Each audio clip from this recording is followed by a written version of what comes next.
Hey guys, if somebody asked you, how's the real estate market? What would you tell them? Is it going up? Is it going down? Is it a seller's market? Is it a buyer's market? How in the world are you going to make a good decision about your biggest investment if you aren't even sure what's going on in the market? If you're like a lot of people, you may have just decided to wait and see what happens with the market. I hate to break it to you, but no decision is still a decision. And you don't have to wait. It's not a mystery what's going on in the market. You just have to know what to look at. And that's what we're going to do today. So, let's get into it.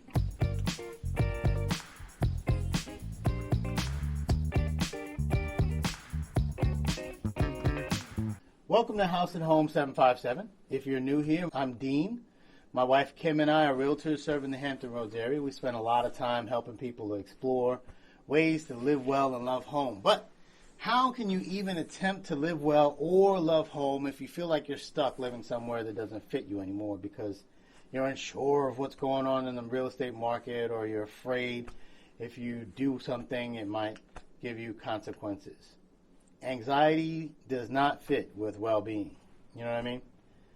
So, I wanted to quickly walk you through what's going on in the real estate market on the south side of Hampton Roads area by looking at March of 2024. If you're looking at a different area, give me a call. I'll be glad to discuss your area with you. Now, since this is our first quarterly review, I wanted to start by giving you some perspectives.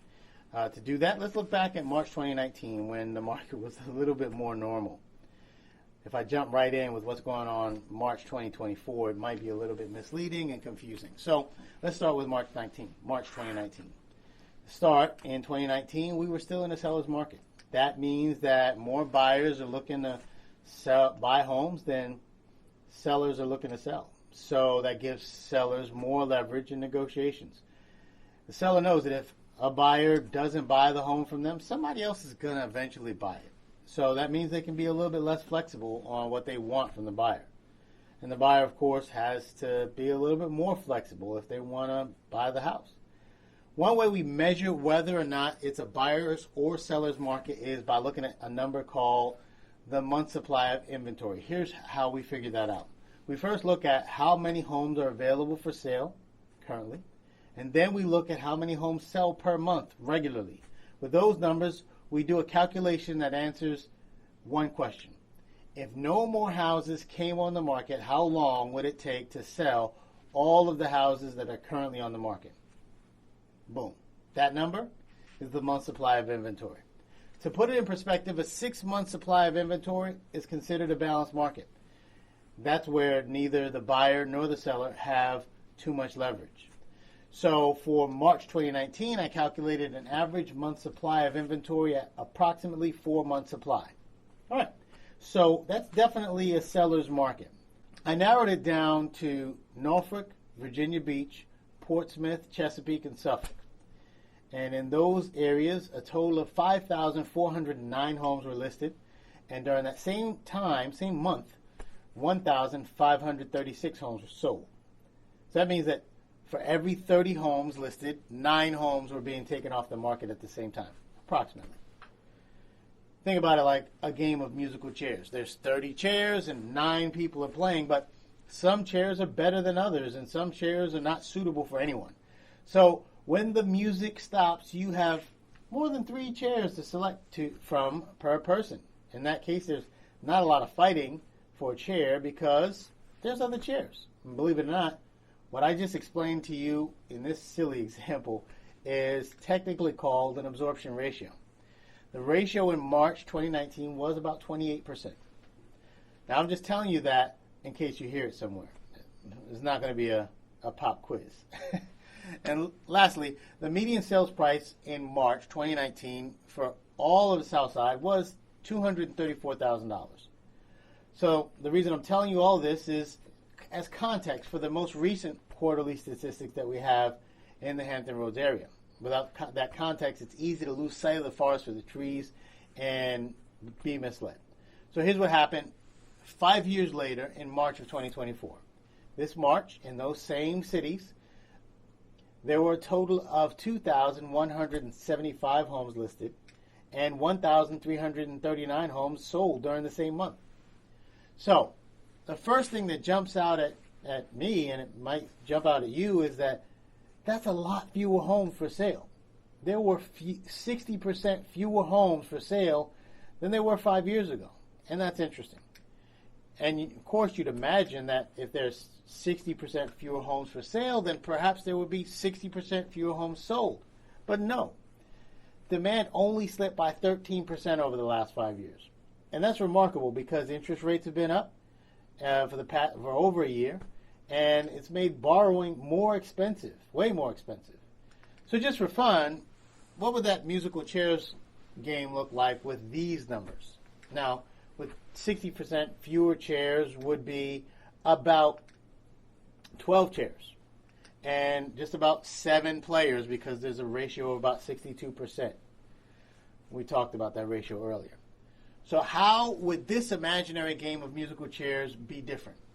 Well, when the music stopped, each person would only have a little more than one chair to pick from. So there would be a lot of competition for a few chairs. And then some people would settle for the chairs that were left, that were acceptable. But there would be 5 seats still empty. And that's what's going on in the market right now. The very best homes, which are in the best condition, in the best neighborhoods, with the best layouts, and the best photos and staging, which are priced right, are going fast.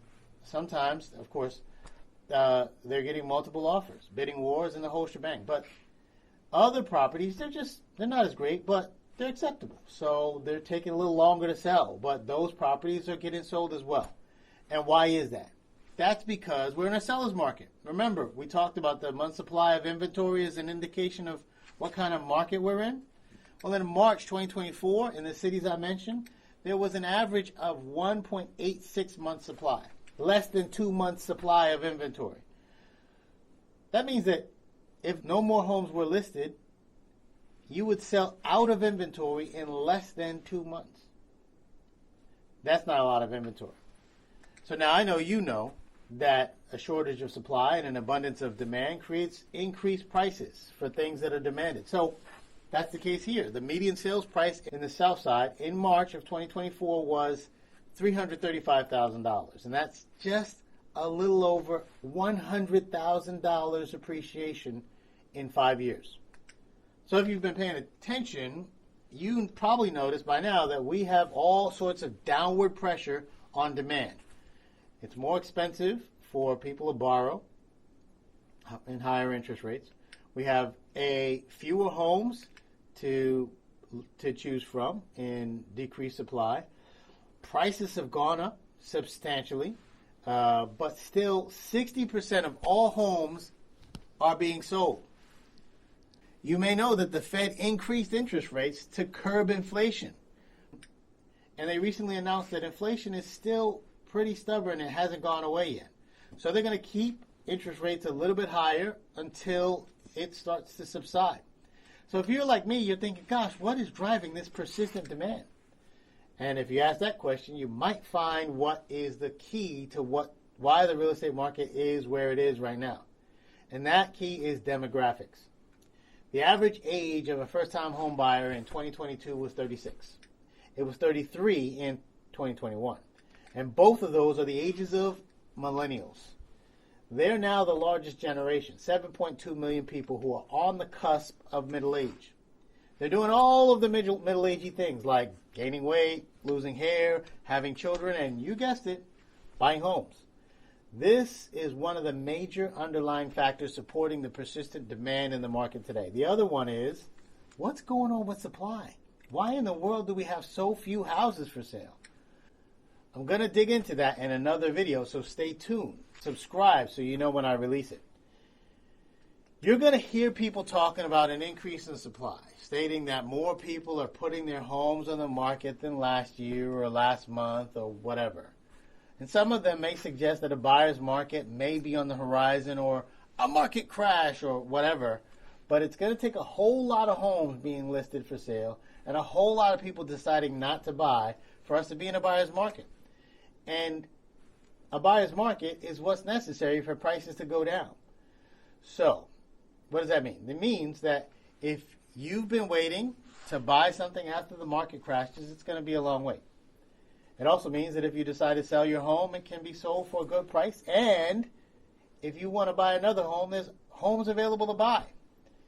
With a decrease in demand due to interest rates, now's the best time to write an offer contingent on the sale of another house. That also means that you haven't missed all of the price appreciation. If you buy now, you're not buying at the top of the market. You're still going to have some growth in prices over the years.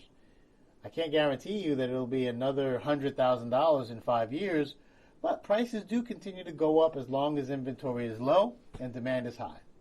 So don't believe the hype if you read or watch something from somebody who doesn't know what they're talking about. The antidote to fear is information. So if you've been trying to figure out whether to buy or sell a home or rent it out, we're here to help. Send us a text or email and we'll schedule for you a complimentary consultation on your real estate portfolio's position in the current market. We're ready to answer your questions and help you make the best informed decision you can. Well, that's all for today. Thanks for watching. Follow us for more content like this and other fun things coming up. The next video should appear on the screen here, there, or somewhere for you to check out shortly. In the meantime, remember to live well and love home. Peace.